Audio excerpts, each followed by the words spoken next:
Hey guys, JEEVES635 here. Ever hear of a band called Angels and Airwaves?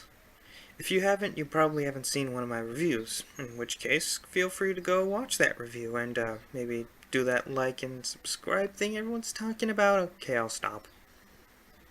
Anyway, without going into further detail about that band, their lead singer, whose name I am too angry to even mutter right about now, announced that the band's latest album would only start a series of multimedia projects based on his own ideas. From animation and novels to even a live-action feature. My reaction to that? He's certainly got ambition. This is certainly going to take a lot of money and dedication. Money and dedication that would eventually lead to, shit. Whatever. The point. There's a point, right? Yes, there is. You see, while that multimedia project was certainly ambitious and maybe even promising, never quite caught my interest because the music just didn't seem to fit that well with the idea. However, this month I discovered a band with similar plans who managed to catch my complete interest despite me not even knowing about them until a few minutes after seeing their name. Ladies and gentlemen, Treasure Fleet. Treasure Fleet is a group formed in 2012 by Isaac Thawes, lead singer of the Chicago-based punk band The Arrivals, along with Dave Merriman, also of The Arrivals, Neil Hennessy of the Lawrence Longarms and Smoking Popes, two other punk bands based in Chicago, and Mike Oberlin of Sass Dragons, who are, you guessed it, another punk band based in Chicago. With this heavy of a punk influence surrounding the band, you'd expect the songs to sound extremely punk, fast-paced, delightfully sloppy, and full of raw, rebellious energy. Well, yeah, that's not the case here. Treasure Fleet's sound calls back to the classic psychedelic pop sounds of bands like The Who, Pink Floyd, and The Beatles, after the LSD made them better. It's extremely evident on their debut album, Cocomotion, and even more so on the following album, Future Ways, both released in 2012. A few years later, and some recording, filming, and writing, the band returns this year with their first ever concept album, The Sun Machine, which also serves as a narrative for the band's film of the same name, which I'll probably give you a link to in the description below, if you want to check it out. So, with this amount of ambition and effort put into this entire concept, how does its music portion hold up? Well, let's find out.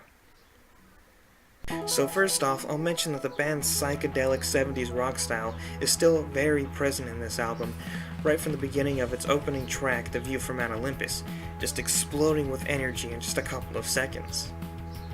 This album also introduces more of a space rock sound than the band usually has, something that Isaac Thawes intentionally emphasizes this time around.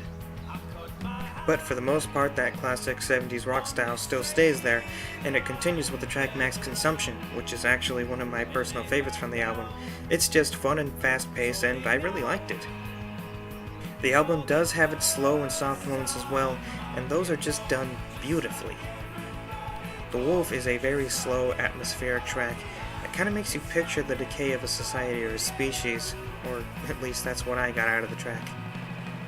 The Mushroom Hunt, however, is a very slow and very pleasant sounding song, with an ambience that is just oh so relaxing. And with that said, one thing I definitely have to hand to these guys is the instrumentation. Treasure Fleet knows exactly what they're doing with this album. They managed to retain their classic psychedelic rock style, while adding in more spacey electronic influences as well. With all of this said, I suppose I do have to point out what I didn't like about the album. One big thing that constantly took me out of the music was the singing. It often ranged from being just a bit off-key to holy shit that's way too noticeable off-key, the main culprit being the album's final track, A Soft Landing. Now to be fair, this was only the case with a select few of the songs, but when your track list totals up to just 9, the bad spots become a lot harder to forgive, as well as the mediocre moments. And boy does this album have a few. For example, as much as I enjoy the track Max Consumption and all of its ridiculously catchy hooks, I couldn't help but feel like there was just a bit too much going on, so much so that it actually started to become boring towards the end. And, of course, some songs felt like they could have used more in them, such as the songs Settle Your Mind and A Soft Landing. However, I still think this album has quite a lot going for it. It's a well thought out concept album, nearly every single song is catchy as hell, and the amount of variety from classic rock to ballads to instrumentals is just awesome. I won't lie, my feelings for this album went from really loving it all the way down to just really liking it, but even so, that's more personal than anything really. I wouldn't say it's an instant classic, nor would I say that it's even among the great rock classics out there, but it definitely is one of the best albums I've heard all month, and probably one of the best I'll hear this year. And the movie is pretty cool too. Seriously, you guys should probably check that out. Go to that link! Overall, I give the Sun Machine a 7.5 out of 10. Awesome job, Treasure Fleet. Keep up the good work. This is JEEVES635, and I'm out.